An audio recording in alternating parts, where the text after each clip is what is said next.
You've stepped into Crimson Moon Stories, where love is dangerous, loyalty is tested, and fate always leaves a scar. I'm Noktula, and I wrote this story just for you. Ready to feel everything? Let's begin. The snow was ankle deep, powdery and untouched, save for the trail of footprints Harper Reynolds left behind. Her breath came in short clouds, her rifle slung low across her back more for show than use. She had zero intention of actually shooting. Anything. Come on, Harper. You'll scare off everything with that pace. Her friend Nate called out ahead, his voice echoing through the quiet forest. I'm not here to kill anything, Harper muttered under her breath, tightening her scarf. The others, Nate, Melissa, and Tyler, were already out of sight, chasing, deer prints like kids on Easter morning. She slowed down near a bend in the trail, letting her boots crunch softly through the frost-covered underbrush. It had been Melissa's idea, a weekend hunting trip in the secluded Pine Hollow woods. 2 hours from the city. It'll be rustic. You need to unplug, she'd said. Harper, stressed and overworked, had agreed, mostly just to get away from her phone. But the silence out here was eerie, the kind that made you question what was lurking beyond the trees. Soft whimper stopped her cold. It came again, barely audible. A broken sound, almost like a dog in pain. Harper turned her head, her heartbeat picking up. Another whimper. She stepped off the trail, boots sinking into cold earth, and pushed past a thick cluster of brush. There, curled beneath a twisted pine, was a large wolf. Her breath caught. It was massive, easily the size of a bear cub, with grey and black fur streaked with blood. One of its hind legs was mangled, and fresh red coated the snow beneath its belly. But what froze her wasn't the injury. It was the wolf's eyes. Pale amber, almost gold, and locked directly on her. Harper didn't move.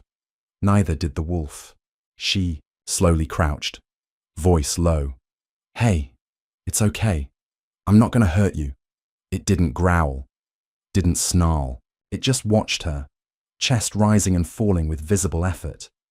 She slid her pack off her shoulder and unzipped it with trembling fingers. You're bleeding bad. Jesus. She pulled out a water bottle, a roll of gauze she kept for emergencies, and a small tin of antibiotic cream. Her hands shook, but she reached forward. The wolf didn't flinch. She dabbed gently at the wound, whispering apologies under her breath as the animal let out a shaky exhale. It was surreal. This thing could snap her in half, and yet it just lay there, watching. You're not normal, she murmured, eyes scanning the old scars along its side. Are you? When she finished wrapping the leg, the wolf's eyes fluttered half-closed, exhausted. Harper stood, heart still racing. I hope you make it, she whispered. Then she turned and walked back toward the trail, never looking back. Back. In the city, life resumed its usual blur of deadlines, coffee, and client meetings. Harper tried to forget the wolf, but its golden eyes lingered in her mind like an unfinished thought. You're quiet, Melissa said over Friday drinks. That trip not relaxing enough? Harper gave a tired smile. Guess I'm more of a hot tub and room service kind of girl. She didn't mention the wolf, not once. By Monday, she was back at her office, Sterling and Covey, a sleek, mid-sized marketing firm that had just been bought out by a larger conglomerate. Everyone buzzed about the new CEO who was set to take over this week. You think he's hot? Nate asked, spinning in his chair. Rumor has it he's mid-30s, Harvard MBA, ridiculously loaded. If he's got cheekbones and a decent jawline, I'm done for. Harper rolled her eyes. We haven't even seen the guy. Exactly. Hope is still alive. That hope died the next morning. The elevator doors slid open and the room fell silent. The man who stepped out wore a tailored charcoal suit that fit him like sin. Tall, broad-shouldered, with short black hair and a strong jawline shadowed in a day's stubble. His expression was unreadable, calm, but cold. And his eyes. Harper froze, amber gold, piercing, unmistakable. Their gazes locked across the room. It was him. The office buzzed with whispers as Elias Maddox introduced himself. He spoke with quiet authority, eyes scanning the room with sharp precision. Harper sat motionless, trying to rationalize what she was seeing. It's a coincidence. Just similar eyes, but her skin prickled. That same tension she felt in the woods now crawled across her spine. "I look forward to getting to know all of you," Elias said, voice smooth but firm. "This company has potential. I plan to help it grow." Harper forced herself to look away. That night, she stayed late catching up on work. She needed logic, routine, normalcy. At 7:15 p.m., the elevator dinged. Elias stepped out. Harper straightened instinctively. He walked across the open floor, stopping at her desk. For a long second, he said nothing, just looked at her. Then, finally, "Harper Reynolds." She blinked. "Yes, sir." "I read your campaign proposal from last quarter. Strong work." She nodded slowly. "Thank you." His eyes lingered on her. "Do we know each other?" Her throat dried. "I don't think so." A pause. Then a faint, almost imperceptible smile tugged at the corner of his mouth. "Interesting." And then he walked away. The following day, she found a note on her desk. No name, just one sentence, written in careful block print. "Stay away from Maddox before it's too late." Her stomach sank. "Prank?" Melissa asked, chewing her pen. "I don't know," Harper lied. That afternoon, she ran into Elias in the break room. Again, that charged silence passed between them. "You're not sleeping well," he observed. She stared at him. "Excuse me." "Your eyes," he said. "They look tired." "I didn't realize you paid that much attention." He tilted his head. "I notice what matters." Her pulse raced. "What exactly does that mean?" He stepped closer, not threatening, but intense. "It means I remember you. From Pine Hollow." Harper went rigid. His voice dropped. "And I remember what you did." They sat across from each other in his office, the blinds drawn. Harper's hands were clenched in her lap. "I don't understand," she whispered. "You're saying that was you?" Elias nodded once. "I was injured. Alone. I didn't expect help, least of all from a human. This is insane. It's real. No, werewolves don't exist." His gaze didn't waver. "You touched my wounds. You looked into my eyes. You knew. Even then," she stood abruptly. "Why are you telling me this?" "Because I owe you my life. And because—" He stood too. "We're connected now, whether you like it or not." Her voice trembled. "I'm not part of this world. But you were there," he said quietly. "And that changes everything." The air felt charged, not with magic, but with truth. Sharp, undeniable. "I don't want any part of this," she said, backing toward the door. "You don't have to decide now," Elias said, voice softer. "But don't pretend it didn't happen." Harper left, without another word. But in her heart, she already knew. Her life had just shifted, and it would never go back to what it was. Harper barely slept that night. When she did, her dreams were a swirl of golden eyes and blood-stained snow. By morning she was groggy and agitated, snapping at her reflection as she yanked her hair into a bun. She arrived at work early, hoping to clear her head before anyone else arrived. But as she walked into the office, her stomach sank. Elias was already there. He stood at the window of his office, looking out at the city, his back to the room. Even from a distance, she felt his presence like a second heartbeat. She hurried past and buried herself in emails. At 10:02 a.m., her phone buzzed. "Maddox, my office. 5 minutes." She considered ignoring it. But curiosity, and something else, something more primal, pushed her to stand. Elias sat behind his desk when she arrived. Posture relaxed, sleeves rolled to his elbows. There was a coffee mug in front of him, untouched. "Close the door," he said. She did, slowly. "You're not going to tell anyone," he said before she could speak. "About what I am." No, she said stiffly. I'm not. Because you're afraid. Because I'm not insane. His eyes lifted to meet hers, sharp and unreadable. You're not the type to run. You don't know me. I know enough. Harper crossed her arms. Then maybe you should explain why someone left a note on my desk telling me to stay away from you. His expression didn't change, but she noticed the subtle shift in his shoulders. What did it say? She repeated it. Elias stood slowly and walked around the desk, stopping a foot away from her. I'll find out who wrote it. I don't want trouble. You already have it, he said. You helped an alpha. That means something, whether you understand it or not. She blinked. Alpha? Yes. A pause. The leader of my pack. Harper took a shaky breath. I bandaged a wolf. I didn't sign up for this. His voice dropped. And yet here you are. The rest of the week passed in a blur of glances and avoidance. Melissa noticed first. You and Maddox, she said over lunch. Something's up. He stares at you like he's trying to read your soul. Harper sipped her tea. Don't start. I'm serious. And what's with you suddenly working through lunch every day? Harper shrugged. Trying to get promoted. Melissa arched a brow. Sure. That afternoon, Harper ran into Elias near the break room again. They both reached for the same drawer of tea bags. Their fingers brushed. She pulled back like she'd been burned.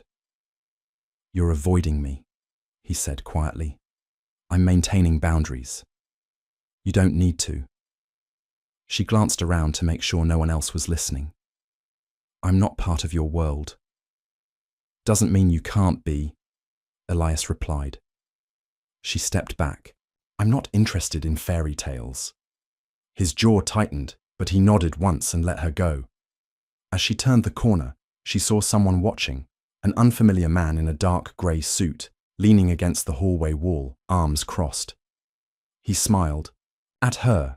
It wasn't friendly. The man's name was Alden Cross. Harper found out the next morning when HR emailed a formal introduction. He was a strategic advisor brought in by the board. But the moment she saw him in the staff meeting, sitting beside Elias with that same unreadable smile, her instincts flared. Afterward, she caught Nate in the elevator. Hey, that Alden guy. He give you the creeps too? Nate laughed. He looks like the kind of guy who invests in blood diamonds. Exactly. Later that day, Elias appeared at her desk. Walk with me. She didn't argue. They stepped out into the cold air of the rooftop terrace. Alden's not just corporate, Elias said. He's council. Harper frowned. Council? An oversight body made up of alphas and betas across the region. They enforce rules, traditions.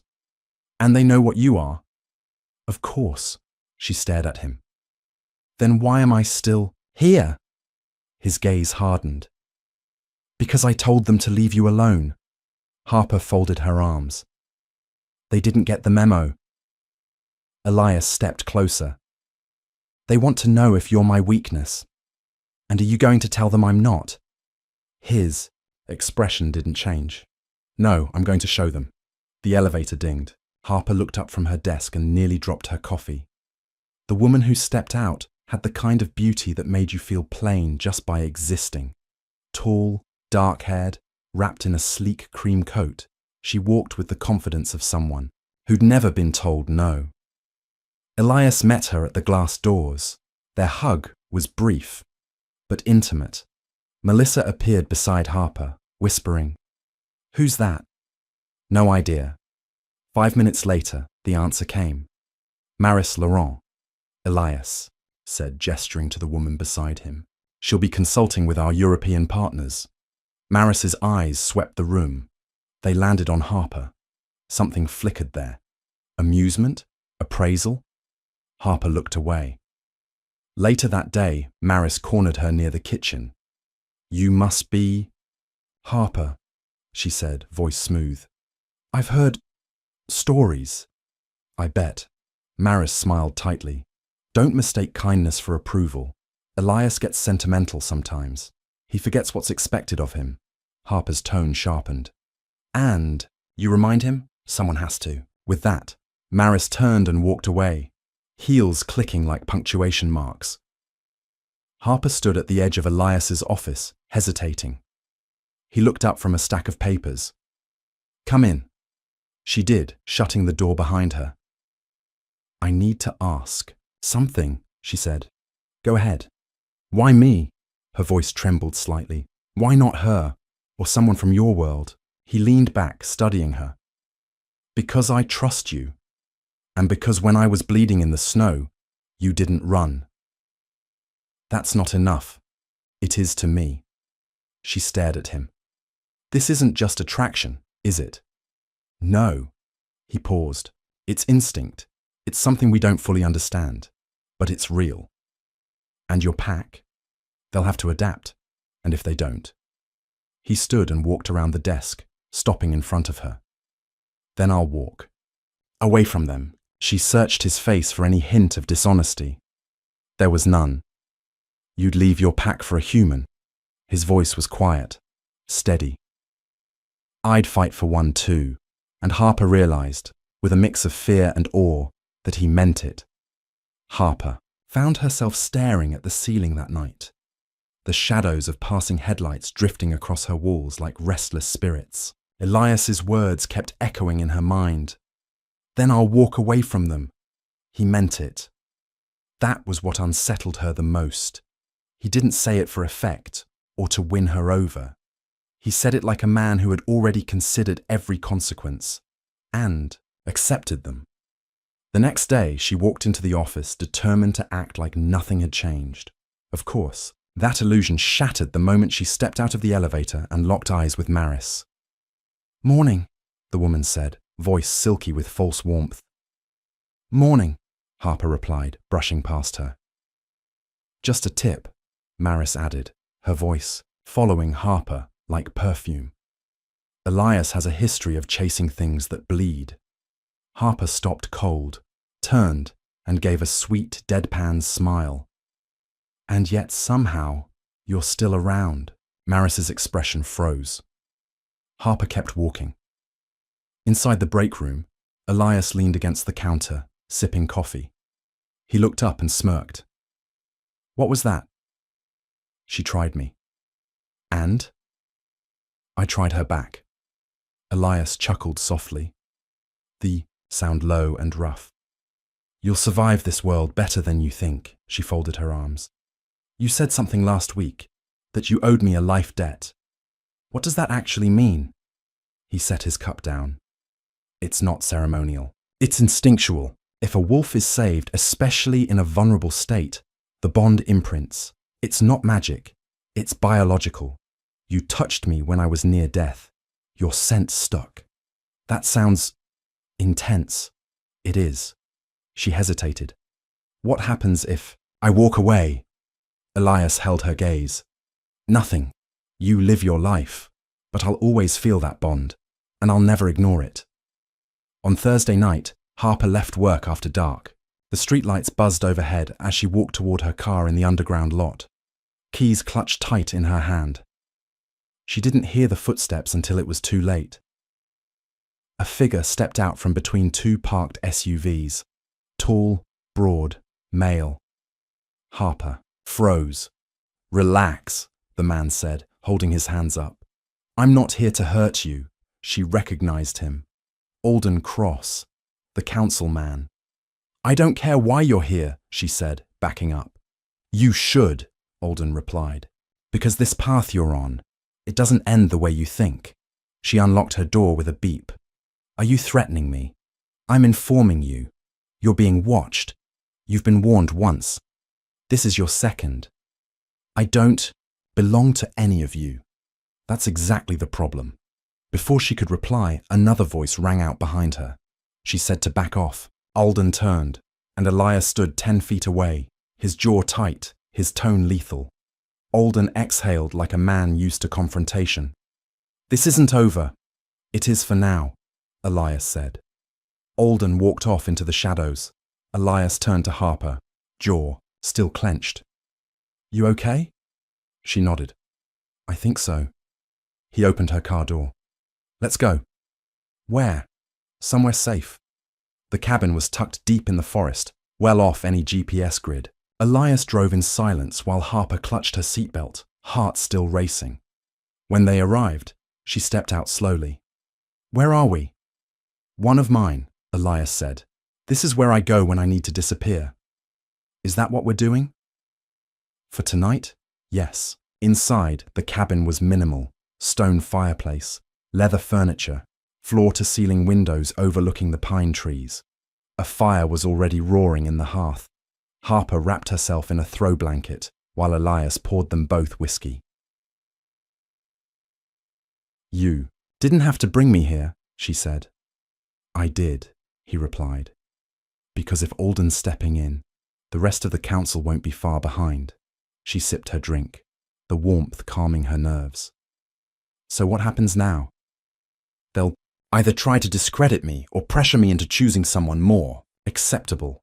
Maris. He nodded once. Harper leaned back on the couch, staring into the fire. Why is this such a big deal? We're not even anything. Elias looked over at her, voice quiet. Not yet. She swallowed hard, then glanced down at her glass. You know, before all this, my biggest problem was an overflowing inbox and a broken espresso machine. He chuckled. You still can leave, Harper. She looked at him then, really looked. I don't want to, but I'm terrified. He set his glass down and moved closer, their knees brushing. I won't let anyone hurt you, he said. And she believed him. They returned to the city at dawn. Harper went straight home, showered, changed, and somehow managed to show up to work looking semi-functional. Elias walked in a few minutes later, jaw sharp, suit crisp, like he hadn't spent the night chasing away council threats. The man was a machine. Maris approached him that afternoon near the conference room. Harper watched from her desk, pretending to type. I heard about the incident, Maris said, her voice calm. Elias didn't stop walking. Alden was out of line. You're putting her in danger. I'm protecting her. She's not one of us. I'm aware. Maris stopped walking. You're going to lose everything for her. Elias turned slowly. Then let me. He walked away, leaving Maris staring after him, face unreadable. Later, as the staff trickled out for the evening, Harper found a small envelope on her desk. Inside, there was a note, handwritten, elegant. They will never follow you, and they will never accept her. No signature, no name, just cold truth. Harper didn't sleep that night. By morning, she'd made a decision. She knocked on Elias's office door without waiting for a reply. He looked up, surprised. We need to talk, she said, closing the door behind her. All right, I'm not going to be your secret. He blinked. You're not. Then we do this out loud, she said. No hiding, no back doors. I'm not going to sneak around this company and pretend I'm just your employee, while packs send threats to my desk. Elias leaned forward slowly. That won't be easy. I know. You'll be targeted. I already am. He stood, walked to her, and searched her face. You're sure? She nodded. I want to know what I'm walking into. I want to meet them. Your pack. All of them. Elias hesitated, then said, There's a gathering next week. Full attendance. It won't be friendly. I don't need friendly, she replied. I need honest. A long silence passed between them. Then Elias touched her face, just briefly, his thumb brushing her cheek like a promise. All right, he said. I'll take you home. She smiled faintly. Good. I'm going to need a dress that says, Don't underestimate me. The estate was nothing like Harper expected. She'd imagined something ancient, dramatic, stone towers, howling wind, maybe a moat. Instead, the Maddox pack lived in a secluded estate in the outskirts of the city, modern, minimalist, and built into the forest, like it had always been part of the land. It was quiet, tense. Elias drove her there himself. You'll meet the core members first, he said as they approached the gates. My beta, the inner circle. The elders may show up later, but don't count on warm greetings. Noted. Don't downplay yourself. Speak plainly. Don't flinch. I'm not here to flinch, Elias. He gave a faint smile. When they entered the main hall, a group was already waiting. Most stood tall and closed off, eyes trained on Harper with varying degrees of suspicion and curiosity. Others remained seated, like they were trying to judge her without revealing too much of their own stance. A tall, broad-shouldered man stepped forward first, sharp jaw, scars across his right temple.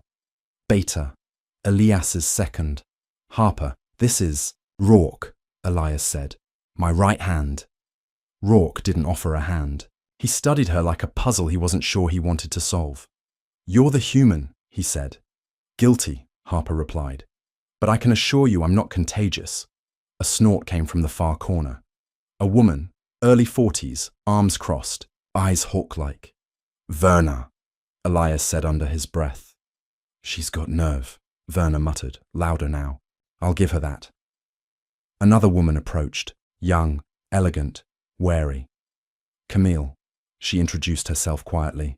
I train the new wolves. Harper offered a nod. Nice to meet someone with a bit of manners. The room bristled. Elias placed a hand on her back. Let's sit. What followed was a polite interrogation disguised as conversation. Who are you? What do you want? Do you understand the weight of his role? The legacy he protects? I'm not here to take anything, Harper finally said. I'm here because I chose to be. Werner snorted. And what do you give in return? Loyalty, Harper replied. And I didn't come empty-handed. She pulled out a printed portfolio, the campaign strategy she'd quietly drafted for Elias's company expansion. Something practical, tangible. Camille took it, flipping through. Her brows lifted. She's not just here to play Luna. She's got a mind, Elias said. And I trust it. It was a small win, but a win nonetheless. The meeting ended, but the tension lingered. As they walked through the estate's hallway, Harper exhaled. That went not terribly. You stood your ground, Elias said. They noticed. But some think I'm compromising the bloodline, that my bond to you is a threat to structure. Even though I'm not trying to lead, he looked over at her. Lunas don't just lead, they unify. She fell quiet. Later that evening, while Elias handled business, Harper wandered the grounds. She ended up at the training yard where Rourke was running drills with younger wolves. He noticed her immediately. You don't belong here, he said bluntly. I'm trying. You can try all you want. You'll never shift. You'll never understand the instincts that bind us. No, she agreed. But I understand loyalty, and I've bled for people I love. That counts for something. Rourke studied her. Elias sees something in you. Doesn't mean the rest of us do. I don't need all of you to like me. Just not kill me in my sleep. A pause, then a grunt. Don't tempt Werner.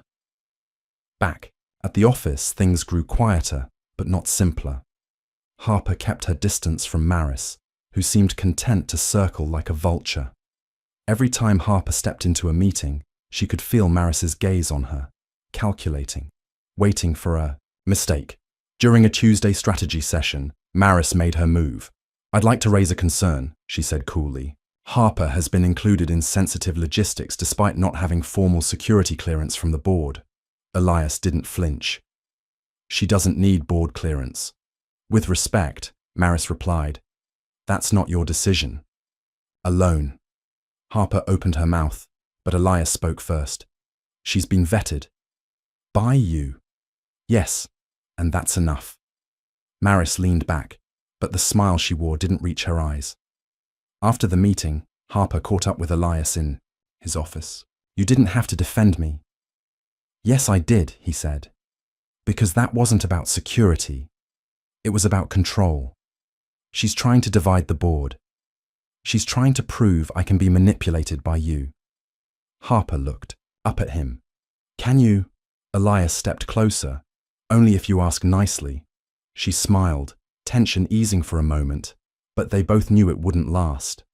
The elders summoned Elias to a private council in the northern woods, neutral ground for high-rank discussions. He didn't take Harper. Not yet. She waited in silence that evening, pacing the floors of his penthouse. It was late when the door finally opened. He looked tired, frustrated, angry. How bad? She asked. They want me to step down. She blinked. What? Temporarily. Until I recover my clarity. Because of me. They didn't say it outright, but yes. Harper's heart twisted. Then maybe, don't, he said sharply. Then softer. Don't even say it. You could lose everything. I won't, she searched his face. What are you going to do? Give them an alternative target. That weekend, Elias called a private gathering of all his regional alphas and inner pack members. The air crackled with tension. Harper stood by the fire pit in a long black coat, flanked by Camille and Rourke, reluctantly, in his case. When Elias stepped forward, the entire pack fell silent. I've heard the whispers, he began. The doubts, the warnings, that I've lost my way, that I'm letting a human blind me to duty. The crowd murmured. She's not one of us, you say. She doesn't shift, doesn't hunt, doesn't run under the full moon. And that's true. Paused, then turned toward Harper. But she stood in front of the council without flinching. She walked into our home knowing she'd be hated. She looked me in the eye when I had nothing left to offer but a wound and a fading breath, and she saved me anyway. Camille bowed her head slightly. Rourke's jaw tightened. She doesn't need fur to fight, and she doesn't need fangs to protect. If that makes me unfit to lead, then you'll have to find someone else. But if you follow me, then follow her too. Harper felt the weight of every eye settle on her. Verna, from the far edge of the firelight, crossed her arms. Then let her prove it. Rourke stepped forward, his voice calm. Trial by presence. Let her survive 3 moons among us. Training, witnessing, learning. If she earns respect, she stays. If not, Elias stepped forward. She walks. The pack murmured in agreement. Harper didn't hesitate. I'll do it. Harper hadn't expected it to feel so lonely. Despite Elias's presence when he could spare it, she was mostly on her own for the beginning of her 3-moon trial. The pack wasn't outright cruel. Not exactly. But their eyes lingered too long. Their greetings came late or not at all, and the silences stretched, heavy with judgment. Training began early. Camille was the only one who addressed her like a person, not a threat. Wake up, human, Camille said briskly, tossing Harper a pair of gloves. Let's see if you can hold your ground against a shifter with half your weight and twice your instincts. They trained in the clearing behind the estate, where fresh snow blanketed the ground and every breath came out as steam. I've fought before, Harper said, slipping into a basic stance. With rules and regulations, Camille replied.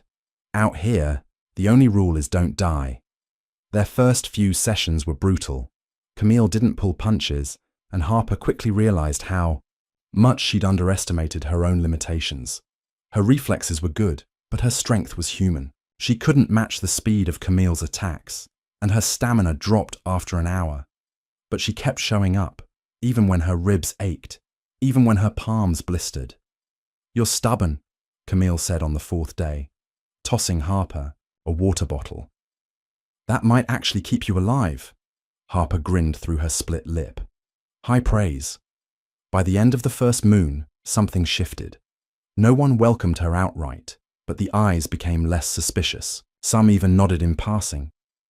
It wasn't trust, but it was a start. As the full moon approached, a nervous energy gripped the estate. Wolves trained harder. Conversations became shorter, more clipped. Harper watched Elias with concern as he became more withdrawn, more alpha than lover. This weekend is the first hunt, he told her one evening. It's sacred. It's not violent unless threatened, but it's instinct-driven. We don't allow humans on the perimeter. Harper frowned. You're telling me to stay behind. I'm telling you it's not safe. Even for me, once I shift, instinct takes over. I won't risk you. She looked away, jaw tight. So I get locked in a tower while the wolves run free. He touched her chin gently. It's not about control. It's about survival. She nodded, though her frustration didn't fade. That night, she sat alone in Elias's cabin, listening to the distant howls rise through the forest. Something primal stirred in her chest. Not fear exactly, but a sharp ache of separation. She wasn't one of them, no matter how hard she tried, and yet, somewhere deep inside, she felt them. A whole pack howling in one voice, and she felt Elias's presence in it, wild, untouchable. The morning after the hunt, the pack returned. Most were flushed with energy, spirits lifted by the shared run, but Elias wasn't with them. Harper waited until dusk before demanding answers. Where is he? She asked Camille. He stayed behind. Probably needed time to come down. Come down from what? Camille hesitated. Some wolves struggle with control after the shift, especially the alphas. They burn hotter, feel more. Harper didn't wait. She left the estate and followed the path Elias had shown her once, deep into the woods. The snow was thicker now, wind harsher, but she kept going until she found the cabin. He was there, sitting shirtless on the porch, body streaked with sweat despite the cold. You shouldn't be here, he said quietly. You weren't coming back. He didn't look at her. It's harder every time. Fighting the part of me that wants to run and not return, that wants to take and not think. I don't need you to be perfect, Elias, but I need you to show up. He turned then, eyes darker than she'd ever seen. I could have hurt you, but you didn't. They stood in silence. Then she walked up to him, took his hand, and placed it on her chest. Feel that? She whispered. Still here. And he folded into her, exhaustion finally breaking him down. The second moon approached with new tension. A rogue wolf had been spotted near the border. They're testing your leadership, Rourke told Elias during a tense meeting.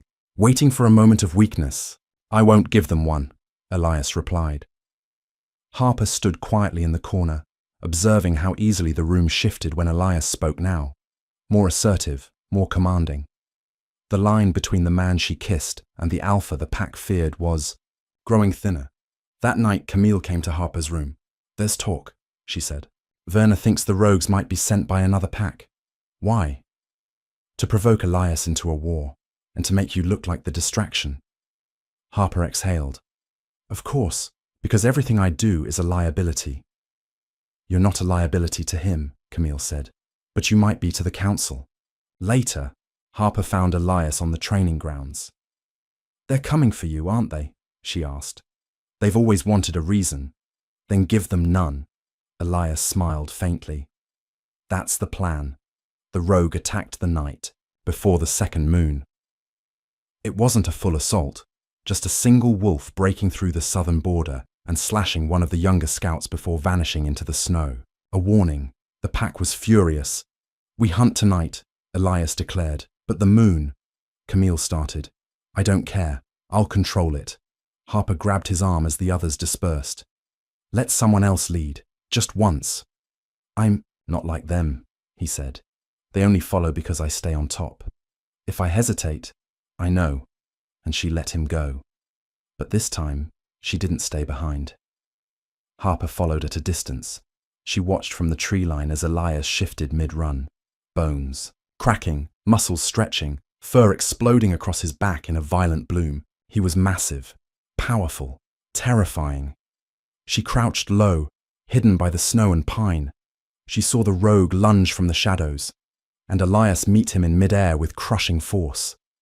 The fight was brutal, pure instinct and violence, no hesitation, no humanity. And when it was over, Elias stood over the bloodied corpse, chest heaving, eyes glowing silver. He turned and saw her. He didn't shift back, but he didn't attack. Instead, slowly, he padded toward her, then bowed. Low, submissive, as if to say, "You saw me, all of me, and you're still here." Harper stepped forward and placed a trembling hand on his massive furred shoulder.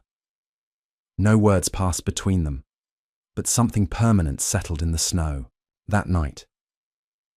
The morning after Elias killed the rogue, the snow hadn't yet been cleaned from the field, and the body had already been disposed of by dawn. The pack moved like ghosts through the estate.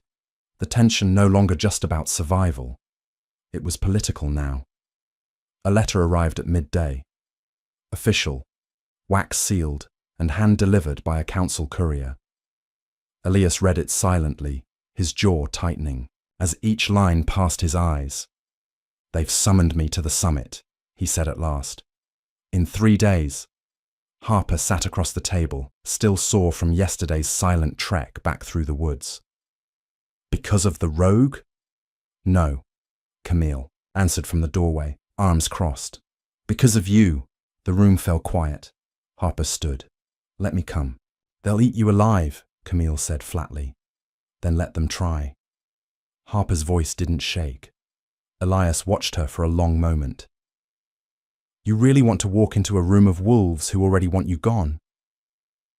"I've been doing that every day since I got here."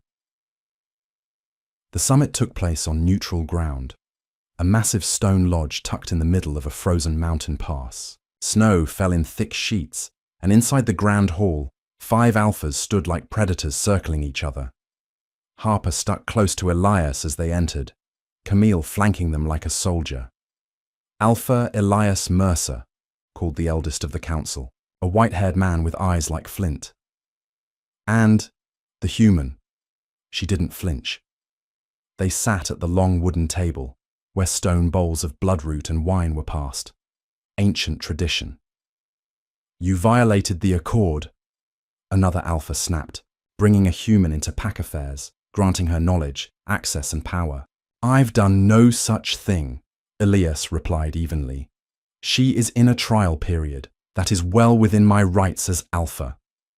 "A human cannot mate with an alpha," a woman to Elias's right spat. "The bond is sacred. Her body cannot receive the mark." "She's not bonded," Elias replied coolly, "but she is mine." The room went silent. Harper could feel the heat in her cheeks, but she held her ground. The flint-eyed elder turned his gaze to her. "Do you understand what he risks for you?"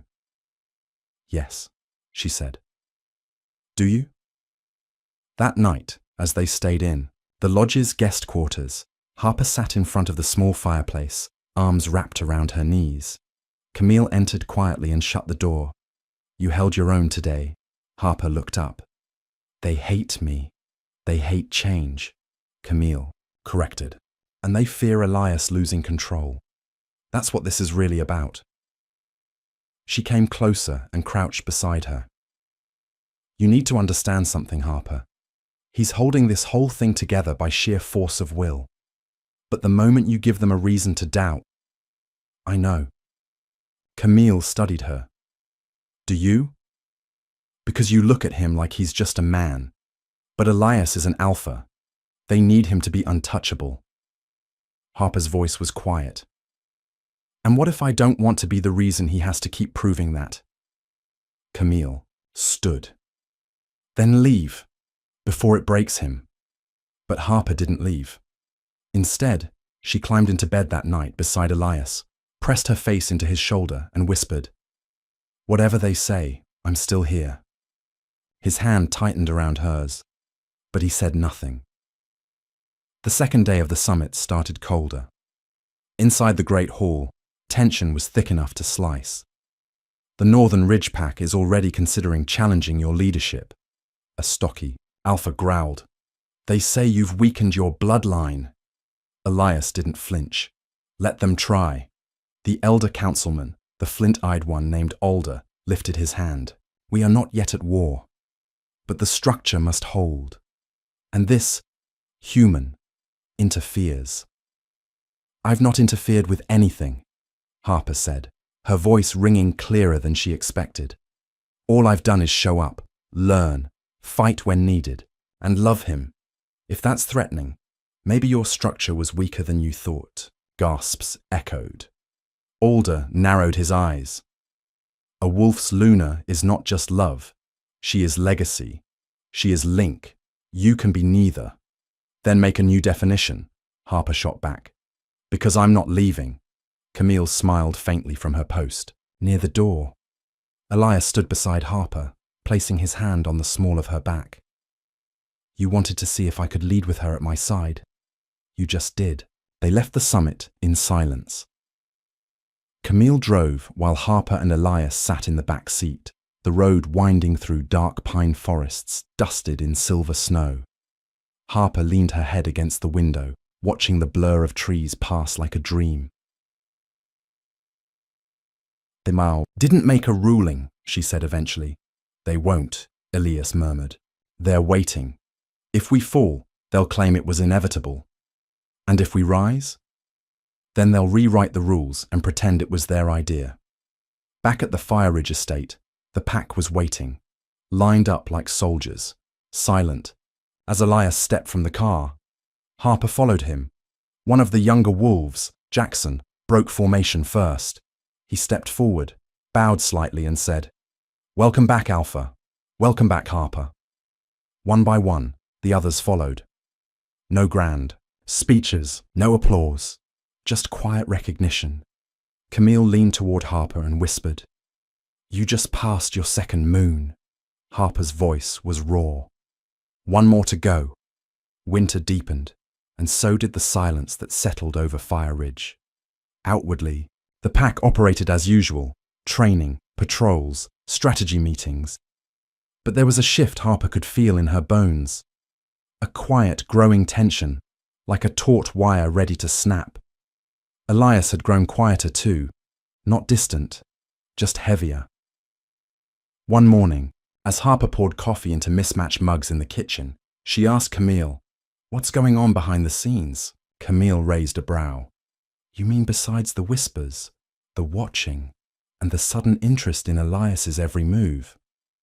Harper nodded grimly. "Yeah, besides that." Camille leaned against the counter. "There's a faction forming. Some of the older wolves think Elias is being compromised, that you're human weakness in wolf's clothing. They're not saying it to my face. That's because they're smart enough not to. But it's coming. And soon."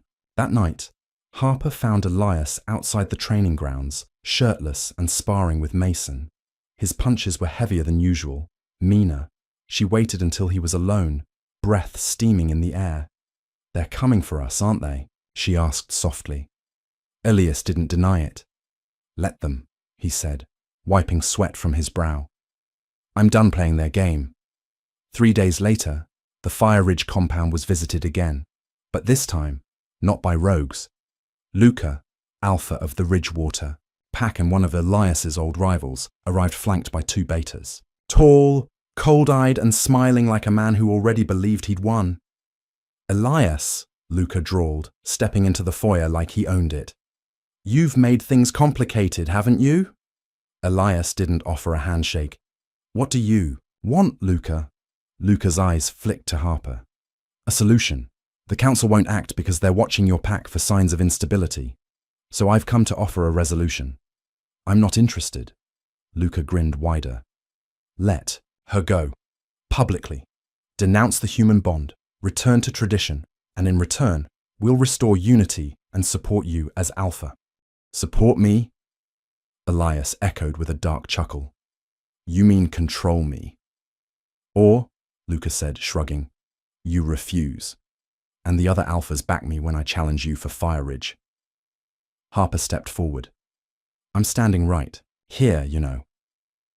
Luca looked her over like a nuisance. "We all see you, human. That's the problem." Elias called an emergency meeting that night with Camille, Mason, and a few of his most loyal wolves. "I'm not surrendering, Harper, but I'm not going to wait for Luca to bring war to our doorstep either." Camille leaned forward. "You're going to challenge him, Elias nodded. Publicly. If I win, the council can't question me for a third time without admitting bias. If I lose, you won't, Mason said, jaw tight. But if you do, Camille added, you lose the pack, everything, Harper included. I know. Harper stood at the back of the room, arms crossed. So I don't get a say. Everyone turned to her. You want to protect me by stepping into a fight you might not win. And I'm supposed to just watch. You're not a fighter, Elias said. You weren't there when I patched up that wolf in the forest, she shot back. I didn't know he was a werewolf or an alpha, but I didn't run. I stayed. I risked something that day, and I'll keep risking it. Elias stared at her. You want to show them you're strong with me, she said. Then stop trying to do it without me. The duel was held under the full moon on neutral ground, a hollowed-out valley surrounded by cliffs and pine. Dozens of wolves came, some from neighboring packs, some just to watch Elias fall. Harper stood at the edge of the ring, heart pounding. Camille stayed close, eyes alert for any sabotage. Luca entered the ring first, smug and towering. Elias followed, shirtless, barefoot, scarred. The rules were simple. First to submit or render the other unconscious. Death was not encouraged, but not forbidden. Harper caught Elias's eye before the fight started. He gave her the faintest nod. The fight was brutal. Luca fought with brute strength and unrelenting speed, but Elias fought like a man with something to lose and something worth protecting. Minutes stretched into an eternity.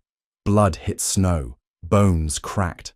At one point, Luca got Elias in a chokehold.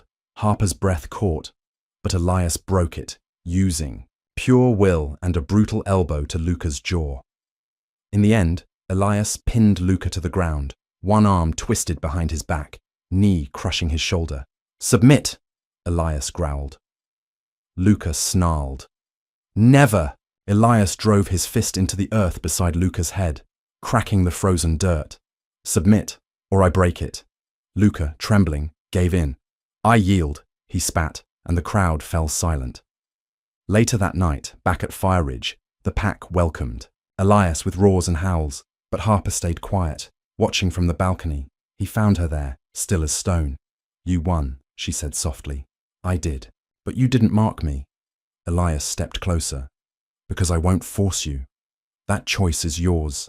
She turned to him, eyes searching. What happens if I say yes? Then I claim you, fully, publicly. The pack will have no choice but to accept it. And if I say no, then I protect you anyway. But we remain in between. Silence settled. Then she reached out and touched his chest. I want them to see us, all of us. His eyes darkened. Are you sure? Harper smiled faintly. They want a Luna, then they'll get one, human or not. Elias didn't say another word. He simply leaned in and kissed her. Slow, reverent, final. And somewhere in the forest beyond, a wolf howled for the first time in a century. Not for blood, not for power, but for the beginning of something new. 3.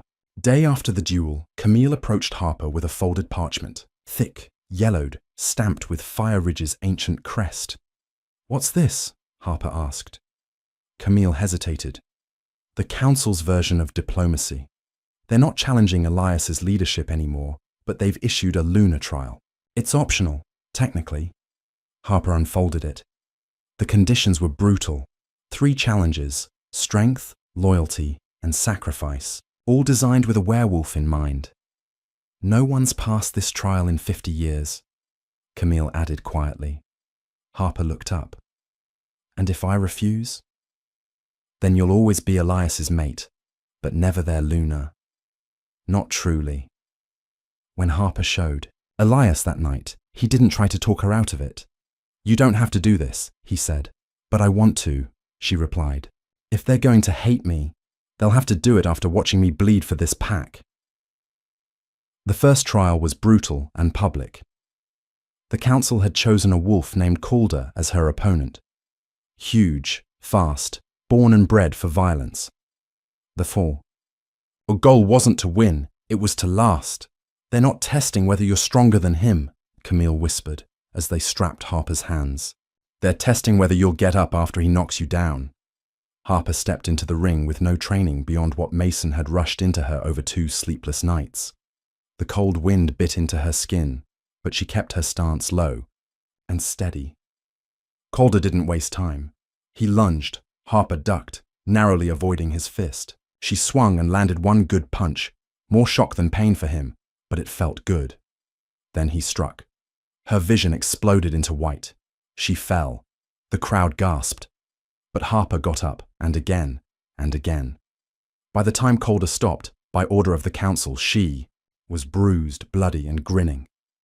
When Elias ran to her side, she whispered, "Still standing." For the second trial, the council gave Harper a task that twisted her gut.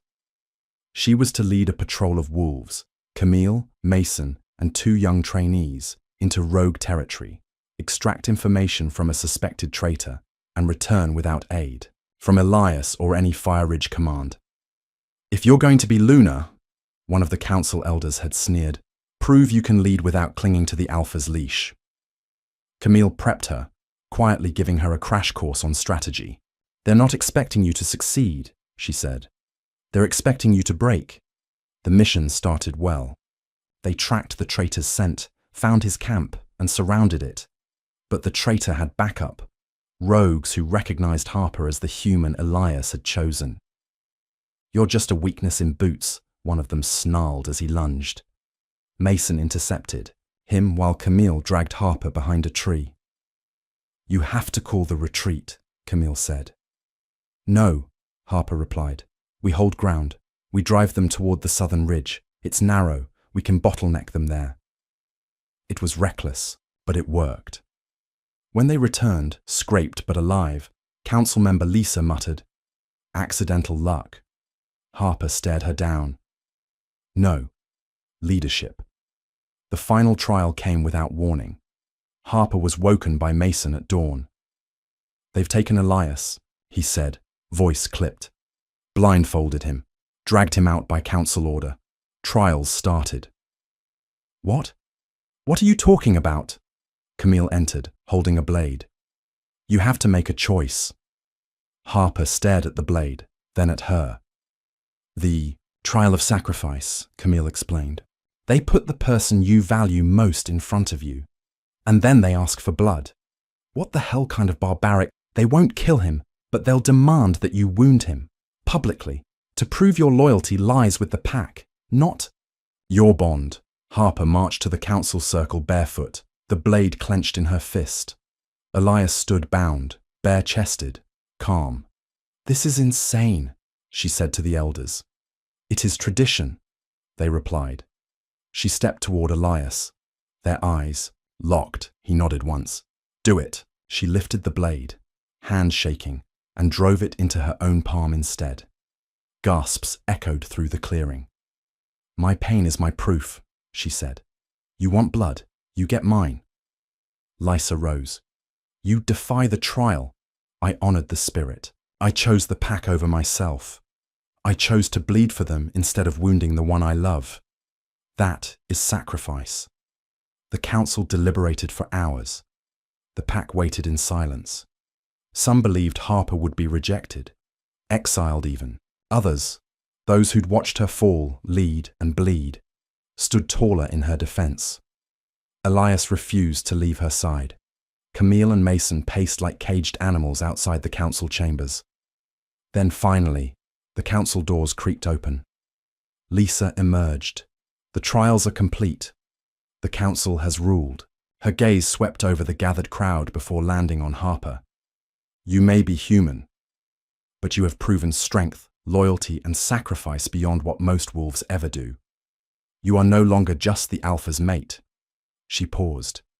"You are Luna, of Fire Ridge." For a moment, silence hung like snow in the air. Then someone howled, then another, until the whole valley rang with it. Elias stepped beside Harper, pride etched deep on his face, he held her hand in front of the crowd. "You're Luna," he said. "And mine." Harper didn't smile. She didn't need to. The fire in her eyes said everything. The sun rose over Fire Ridge, casting long shadows across the snowy forest. Harper stood at the edge of the estate, breathing in the cold air, feeling the weight and promise of her new title, Luna. Beside her, Elias wrapped an arm around her shoulders. "You're more than I ever dreamed." She leaned into him, eyes scanning the waking pack moving through the grounds. "It feels strange, like starting a new story halfway through the book." Elias chuckled softly. "Maybe it's a story worth rewriting." The peace was fragile. Harper knew the whispers from distant packs wouldn't stop. Rivalries wouldn't vanish overnight. But today, the pack was united. Later, in the Great Hall, the pack gathered. Rourke stepped forward, clearing his throat. "We had doubts, many, but Harper, you earned our respect." Harper nodded to him. "Thank you. I'm still learning what it means to be one of you." "Then let us teach you," Camille added, smiling warmly. Harper met the eyes of the wolves who once doubted her.